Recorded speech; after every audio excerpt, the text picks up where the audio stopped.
Near mint condition, the home of collected editions. That cover's so awesome. Absolute format is the best way to own this store. Time to empty those wallets and fill those shelves.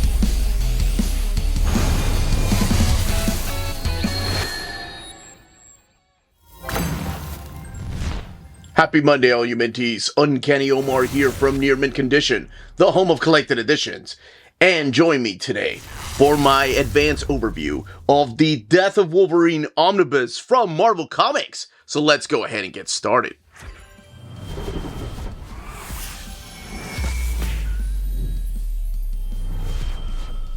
And welcome back, everybody. Before going any further, a big thank you to David Gabriel and the fine folks at Marvel for sending us an advanced copy of this omnibus. This omnibus is due out in the direct market and book market on December 17th or 18th, depending on where you get your books. What we're looking at here is the cover to the direct market. This is the one that is supplied by Joe Quesada. On the left-hand side is your standard edition cover, and that is the one that is being supplied by Alex Ross. Now, both of them have the same red tone on the image in the spine, but they are different images. And the direct market cover is only available at places like cheapgraphicnovels.com, waltzcomicshop.com, bdcosmos.com, comicsbugle.com, readcomics.com, organicpricebooks.com, dyingbreedcollectors.com, and of course your local comic book store. So the standard edition cover is available everywhere.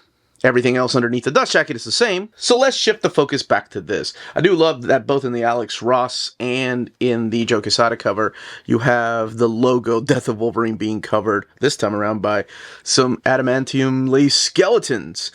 Logan is going out swinging, a classic Wolverine story. Didn't know they still did blurbs on the cover. We need an Uncanny Omar blurb. But yeah, this image shows Wolverine's new costume during this time. The Marvel logo down at the bottom, and then the spine of the book here. Marvel Omnibus, The Death of Wolverine, and Cornell, Soule, Davis, LaRocca, McNiven, and Stegman. The image down there, and that same red tone on the back here. With another blurb, the best there was. Wow, this is hitting close here. And parental advisory with the Marvel logo, the ISBN. The retail price of this book is $125. Now, you may have seen this image before, mainly, of course, from the ongoing or miniseries rather, but also from the different collections. There's been complete collections, there's been trade paperbacks, and there was even a deluxe edition of the story, or the miniseries. So you have seen this image before, but this time around, it is now on the omnibus for the direct market. Now, before I take it off of I'll take the dust jacket off the book, I did want to go ahead and show you where I'm putting it in my reading order Wolverine in omnibus format. I think I'm going to put it right here, right after Wolverine Origins 2. It's funny, I don't own Origins 1 Deluxe Edition, just Origins 2. And right before the Hunt for Wolverine. The Weapon X storyline is a completely different story than Wolverine. And as far as Laura, she has her own reading order with NYX and X23 and All New Wolverine. But oh my gosh, and there's so much more. There's also Wolverine Volume 6. I think like this, going after Wolverine and the X-Men is a perfect place to read this book. All right, let's take the dust jacket off here. With that image of Wolvie, the red blood splattering, the loss of a legend, and then the creators here. On the right-hand side, Paul Cornell, Charles Soule, Alan Davis, Salvador LaRocca, Steve McNiven, and Ryan Stegman. And there's a piece right there by Alan Davis. And then the silhouette of Wolvie, with and without his mask, right here, with the blood splattering everywhere. So let's go ahead and crack this book open and showcase what the artwork looks like, give you the pitch of the stories collected in here, and then check out the extras and, of course, the build of the book. Okay, let's go ahead and crack this book open. White end sheets. Weird, I figured it'd be blood red or maybe black. Death of Wolverine right here, and then all of the credits, all of the writers, all of the series they wrote, the one-shots they wrote, or just like material from that one-shot or material from the back of the book, all the pencilers, the inkers. Paul Cornell writing the main two series that leads into the Death of Wolverine, and Death of Wolverine is actually written by Charles Soule. But then you have like the Legacy, the Logan Legacy stories, the Weapon X program stories, stories. Marjorie Bennett, Ray Fox, James Tynion IV, and also Charles Soule coming in to write those stories. Then you have like a little bit of Storm in here and some of Nightcrawler with Greg Pak and Marjorie Bennett. But you have wonderful, oh my gosh, it's the return of Alan Davis back to Marvel. Like, I thought this was such a great time for Alan Davis to come back. He had been doing some stuff for DC and taking a break, but he did come back for this. And then you also have Ryan Stegman kick off the next series. Those are the main artists, and then of course Steve McNiven on the main book, and then Salvador La Roca on the Weapon X program. This is the wonderful folks that put this collection together, and we kick it out. This is where it gets a little bit confusing, but that's why I do reading orders. We kick it off with Wolverine #1, the 2013 era of Wolverine. So this is probably known as Volume 5 of Wolverine. It is also part of the Marvel Now era of Wolverine after the series ended with, I think it was issue 317, all the way back in 2012. And now we have a new ongoing series with Alan Davis on art. So collected in here is the Wolverine 2013 1 through 13, Wolverine 2014 1 through 12, Wolverine Annual #1, Death of Wolverine 1 through 4, Death of Wolverine, the Weapon X program 1 through 5, Death of Wolverine, the Logan Legacy 1 through 7, Death of Wolverine, Deadpool and Captain America one-shot, Death of Wolverine, Life After Logan, Nightcrawler #7, Wolverine and the X-Men 10 through 11. Now, it's very important to note that is post Jason Aaron's run. So that is something to keep in mind. And then Storm 4 through 5, and then material from Marvel 75th Anniversary Celebration. This book has 1,232 pages and retails for $125. So the storyline is interesting. We're introduced to a couple of new ideas, and I look, with the title like The Death of Wolverine, I guess it goes without saying that like there's gonna be some spoilers. I'm not gonna talk about how he dies, but I'm gonna talk a little bit about his healing factor, because I think that plays a big part in this story. So at the very beginning, in the first few issues, we're introduced to this alien weapon. This father is using it to hold a bunch of people hostage. He had just shot Wolverine, and Wolverine gets up, regenerates his skin, and takes down the father, and unfortunately kills the father. What he didn't know is this alien gun transfers over, looks like a halo design there, transfers over to the son, and then the son now has whatever was taking over his dad's body, and he goes on a rampage and starts killing people. However, Wolverine, this is really cool, because in order to understand like a little bit about the psyche of Wolverine, you've had to have read a few of the issues beforehand that happen. But there's a reason why he's not killing the son, right? I mean, yes, it's wrong. It is not the child's fault. But it also has something a lot to do with what happened to Decken, or Decken, I can't remember how to pronounce his son's name, in the previous story arcs before this. So it's really cool to see him just kind of hold back and not wanting to kill this kid and trying to stop him no matter what. You are going to see S.H.I.E.L.D. show up through here, and Nick Fury Jr. showing up through these pages. But what ends up happening is there is a virus that's attached to this alien weapon, or I'm not going to go into detail, but somehow Wolverine gets infected with this microverse virus that is attacking his healing factor, making him vulnerable. And for the first time, it really does feel like he could die just by normal happenstance, like things that happen to regular people, getting shot or even just getting hit by a bus, things like that. So that's what this is. This virus-like entity from the microverse decides to infect him. There is a reason why it chose him, or rather why he chose the virus to infect himself. And in the same first 13 issues, we also have the story of him trying to find this cure. So they're trying to figure out how to cure him, right? Like he goes to Wakanda, where somebody's infected with a very similar virus, and Black Panther even himself tries to take it upon himself to try to cure it. But there's also villains, like Mystique ends up taking the Murasama sword from the mansion. I love that. So now Wolverine has to go and get it back. So a lot of his villains do come back through here in this storyline called Killable. Like, they go after him because they figured out that they can actually go and kill him. Characters like the Silver Samurai, and then of course, what is a Wolverine's rogue gallery without Victor Creed, Sabretooth? But a lot of characters from his past will come back to haunt him. And I love the fact that Paul Cornell uses a lot of characters from Wolvie's past, like his supporting cast, that play a big part through here, tying it all the way back to like Origin, right? Like Wolverine Origin, the very first one. There's surprising characters that show up through here, and of course the use of Kate Pryde. Oh, I love that chemistry between both of those characters. I think it's freaking wonderful.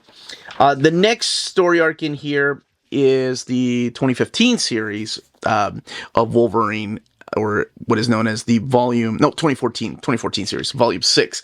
Now we have Ryan Stegman. It's still Paul Cornell writing the stories. This one is a little bit different. This one is about Wolverine joining a group of villains. So you have the Offer and his crew of thieves. And why exactly did he join them? Well, a lot of it has to do with the character of Sabretooth. And he does have a new costume. It is gifted to him by a surprise guest star that you can probably guess. No, that is not the Amazing Spider-Man. That is the Superior Spider-Man. But through these pages early on, you're going to see a lot of his friends come after him because they think he's turned villain. You're going to have like Storm and Spider-Man and Thor and, of course, the X-Men. But Victor Creed playing a huge part in this too. It's a lot different than the previous storyline. I feel like by now, the virus is completely infecting his body. He needs a new costume, like a new suit of armor. And Ryan Stegman just supplying some killer artwork here after his run on Superior Spider-Man. And then we have Gerardo Sandoval take over the book. But a lot of this, you'll see his vulnerability. You'll see Wolverine. Actually, it's not until the final story arc that leads into the Death of Wolverine that you start seeing actually what Paul Cornell tries to do with the characters, like having him go back to his ties in Japan.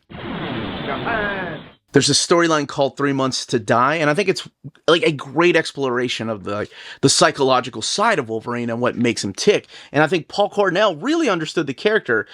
In the 2 years that he wrote him, I've seen comments like, oh, he went on some weird adventures. I think because at that time they weren't really sure how they were going to kill him. Even Paul Cornell was just writing along until editorial was like, hey, this is how we're going to kill him. But in the end, he didn't even get to write that story. Now, after the series is over, we do have the annual right here, which again, he's just visiting or getting visited by ghosts from the past, including some friends. And then you get to the main story, which is the Death of Wolverine. Now, this is the one that is written by Charles Soule. Steve McNiven supplies the artwork here. And this is now the virus has completely wiped away his healing factor. Like that microverse virus has just disabled all of his healing factor. Now he is completely mortal. Now every time he pops his claws, it hurts and there's bleeding and the adamantium is poisoning his body. It's a lot of the things we've seen in the past, but now it's happening fast and really fast at that because there's only like 4 issues. You'll see some ties to the original Weapon X project. You're going to see a lot of the villains from his past show up through here, including Lady Deathstrike and Viper. Now, reading this immediately after reading Paul Cornell's run, I feel like both of the writers really didn't know what they were going to do with each other than hey, there's a virus that's killing Wolverine. So it might seem a little bit weird as you're reading this all in one order, but it is the precise reading order of the Death of Wolverine. It's how it's supposed to be read. Just keep that in mind, because some things in here, you're going to be like, wait a second, why is Viper in charge of Sabretooth when in this? Anyway, you'll see what I mean when you read through here. Beautiful freaking artwork, again, by Steve McNiven, who just kills it. And a lot of surprising guest stars that show up here, especially to the end. I'm not going to reveal how he dies. You can find out for yourself. I think it's a really pretty ending, honestly. He's my favorite character, so I like the way that he went out. I know some people had issues with it, but let's go to the Weapon X. This is the Death of Wolverine, the Weapon X program miniseries. So Wolverine is dead. Weapon X was still making superpowered individuals against their will. So there's a group of like individuals from this failed program called Paradise. So we do meet new characters through here. You've got Junk, you've got Skell, you've got Sharp, who else is Endo, and they all have their own unique powers. Like Skell is strong, but there is a little bit of a twist with their powers and how they go about using them and what happens if they use them too much. Like Endo's the speedster, and then you've got Junk, who has like animalistic powers that reside inside of him. Then there's another character named Neuro, which you can probably guess he's got some kind of psychic abilities, but he's more like a super computer. So what's happening is that these characters are trying to break away from the Weapon X program, and how it ties into the Death of Wolverine is they're going after X members of the Weapon X program. So it's characters like Sabretooth, or even perhaps X-23 or Daken. So that's what this Wolverine story is about, or the Death of Wolverine miniseries. And it's only 5 issues. And then you get the Death of Wolverine, the Logan Legacy. And this showcases characters like Victor and Laura and Daken, and how they're each dealing with the loss of Wolverine. It does feel like a series of just one-shots that focuses on each of the characters. And, they're each of them dealing with their own predicament, too. It's not just them just mourning over Wolverine, because that's not, you are going to get a lot of that. There's beautiful moments in here, honestly. Some of them really surprised me, just how powerful they were written, mainly in the pages of like Storm and of course Nightcrawler. I thought those were handled really well. And again, different artists taking on each of these one-shots. And honestly, each one of these kind of serves as a setup to something bigger that's going to happen later on.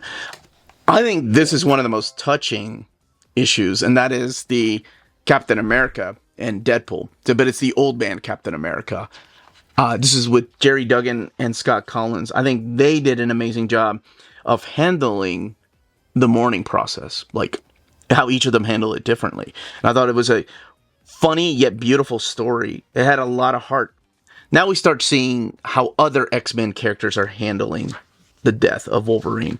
Like, I like the way that Cyclops handles it. I think this right here, the Life After Logan, I love the way that some of these characters are written. By the way, I really dig that artwork too. But I think it had like some really touching moments, especially with the character, like a character like Armor, right? Somebody that has been there with Wolverine, and she saw him as her mentor. So they have a really deep connection, kind of like him and Kitty. This is the Nightcrawler issue, which I think is written excellent. Throwbacks to some classic storylines. Then you have Storm, and she's dealing with Breakworld characters, but in Vegas, and then Yukio gets involved, but she's a little bit different. And then you have, what's going to happen to the school, the Jean Grey school, because it's Wolverine. That was his school. So what's going to happen to the students? What's going to happen to the teachers after something horrible happens to him? So that's what's collected in here. And I'm glad that, all the legacy stuff and all the aftermath is all the way in the back. One of the things that they probably could have added, but it was happening at the same time that the 2014 Wolverine series was happening, and that was the Savage Wolverine series, where it's just Wolverine and Shauna the She-Devil hanging out in the Savage Land. They could have added it, but honestly, that series just went on for 23 issues. So how much of that could have been added? Maybe it could be its own collection one day. So in the back, you do have the variant covers for the main series, for the mini series, for the one-shots, and then the Aftermath series. And, with a title like The Death of Wolverine, I love the way that different artists portray what his death was going to be. Like, I really feel like they were just given some notes like, hey, we're going to kill him, but we're not going to tell you how. This is the interior sketches for issue number 1 from Steve McNiven. And then you have the director's cut back here, giving you the script to panel. I love seeing things like this, especially if you're trying to make it into the world of comics. And then you have, make sure I don't, okay. Then you have the reflections from the creators here, like Steve McNiven as Charles Soule and Justin Ponser, Jay Leestein, and Chris Alepolis, talking about, you know, the legacy of Logan. And concept art. I do love this, the countdown. That was really cool. I think those are the back cover pinups. And they're collected through here, by the way. And then more sketches and your end sheets. Now let's look at this binding. 1,232 pages, sewn binding, printed at the Donley printer.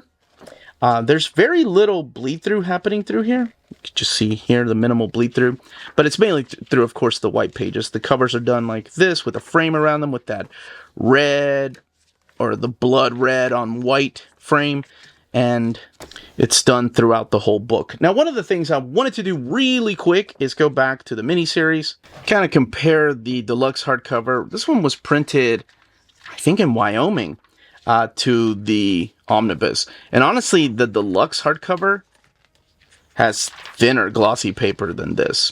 And this lays over a lot better than this does.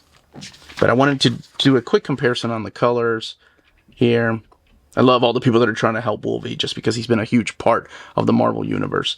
But yeah, I mean, the colors look pretty similar. I don't see that much of a difference, honestly, in the colors. But the way the covers are collected, of course, are the same too. Like, that same pattern as the ones they're using in the Omnis. But that's it. That is the death of the old Knucklehead head.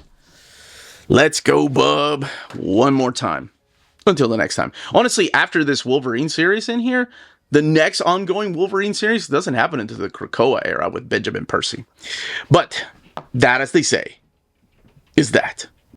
If you're interested in purchasing this omnibus, don't forget to check out our sponsors. BD Cosmos, the Canadian leader in graphic novels. They have a physical storefront in Montreal, Quebec, and their website, bdcosmos.com, offers 25% off your order of over $99 or more, and free shipping everywhere in Canada for every order of $200 or more. Their shipping care is exceptional. Your books will stay cozy through the rough Canadian weather and arrive to you in near mint condition. After checkout, let them know Near Mint Condition sent you their way, and you'll be added to the monthly $25 gift card raffle. Entries are valid for new and returning customers. Don't be afraid to call or email them. Ask them questions. Their staff is always happy to help guide you towards the right purchase. Visit their website, bdcosmos.com, for more. BD Cosmos, with rewards and raffles taking care of customers in Canada.